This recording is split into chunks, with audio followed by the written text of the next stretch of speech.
λοιπόν να ζείτε όλους χρόνους ευτυχείς κι ο Χριστός μας που γεννάτε πάντοτε συνδρομητής. Κι ο Χριστός μας που γεννάτε πάντοτε συνδρομητής. Και είσαι πολλά. Τα χριστουγεννιάτικα κάλαντα έψαλε το πρωί στον πρόεδρο του Λαϊκού Ορθόδοξου Συναγερμού Γιώργο Καρατζαφέρη το σωματείο του Καστελόριζου, πολιτιστική μουσικοχορευτική ομάδα που επεφύλαξε και μία μαντινάδα με πολλά μηνύματα. Εμείς δεν ήρθαμε εδώ να φάμε και να πιούμε. Έλα, έλα, να φάμε και να πιούμε. Μόνο τα χρόνια τα πολλά ήρθαμε να σας πούμε. Μόνο τα χρόνια τα πολλά ήρθαμε να σας πούμε.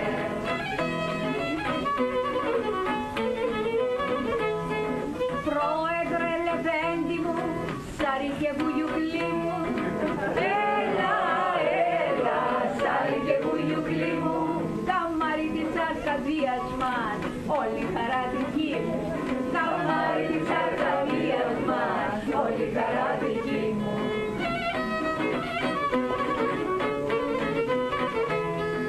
Πρόεδρε Λεβέντη μου, δεν είσαι σαν τους άλλους, έλα, έλα, δεν είσαι σαν τους άλλους, μόνον από τους διάλεκτους κι από τους πιο μεγάλους, μόνον από τους διάλεκτους κι από τους πιο μεγάλους.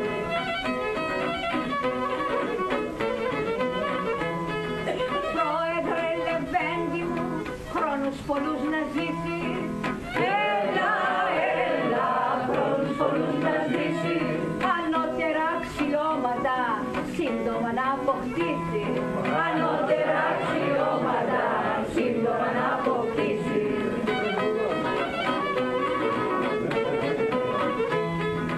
Και του Προέδρου πρέπει του κάρεκλα καριδένια, έλα, έλα, κάρεκλα καριδένια, για να κουμπά τη μέση του τη Μαργαρίτα Ρένια, να κουμπά τη μέση του τη Μαργαρίτα Ρένια.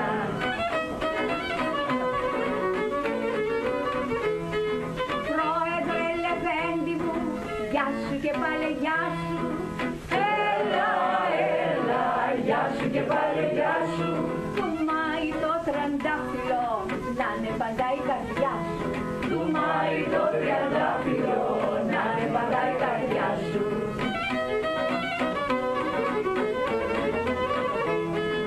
Κι όσοι κι αν είμαστε εδώ και περιμαζωμένοι, έλα, έλα και περιμαζωμένοι, του χρόνου να ξανάρθουμε πιο καλοκαρδισμένοι, του χρόνου να ξανάρθουμε πιο καλοκαρδισμένοι.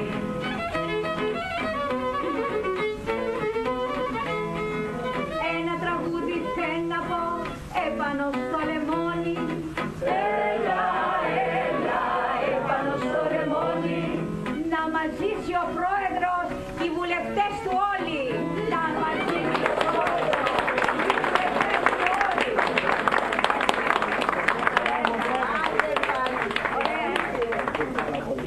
Να είστε καλά. Λοιπόν, πρόεδρε. Εγώ μια κουβέντα μόνο. Για όσους λένε ότι τα άκρα δεν έχουν ομορφιά. Αυτά έχει το Καστελόρι. Η άκρη της Ελλάδας. Αυτή την ομορφιά. Πρόεδρε μας, και επειδή ήρθατε και πήγατε και προσκυνήσατε τότε την κυρία Κισιό, ήμουν εκεί. Σας είχα πει και μια μαντινάδα εγώ όταν ήρθατε.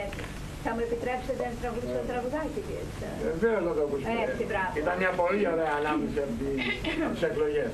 Λείψανε σαν παλικάρι, τη σημαία στο κοντάρι, πήρα μου δέσποινα νητρό.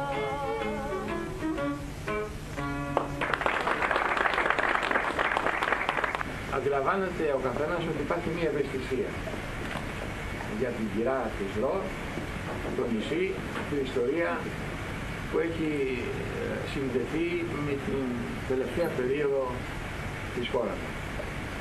Ζήτησα από την κυβέρνηση του Κλαμπ 18 να μου δώσει ένα σκάφος του λιμενικού για να πάω από το Καστελόριζο στο νησί. 20 λεπτά. Αρνήθηκε.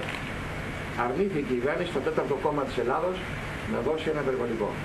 Αλλά όμως εκεί οι ψαράδες βάλανε τα σκάφη τους και πήγανε για να καταθέσουν ένα στεφάνι.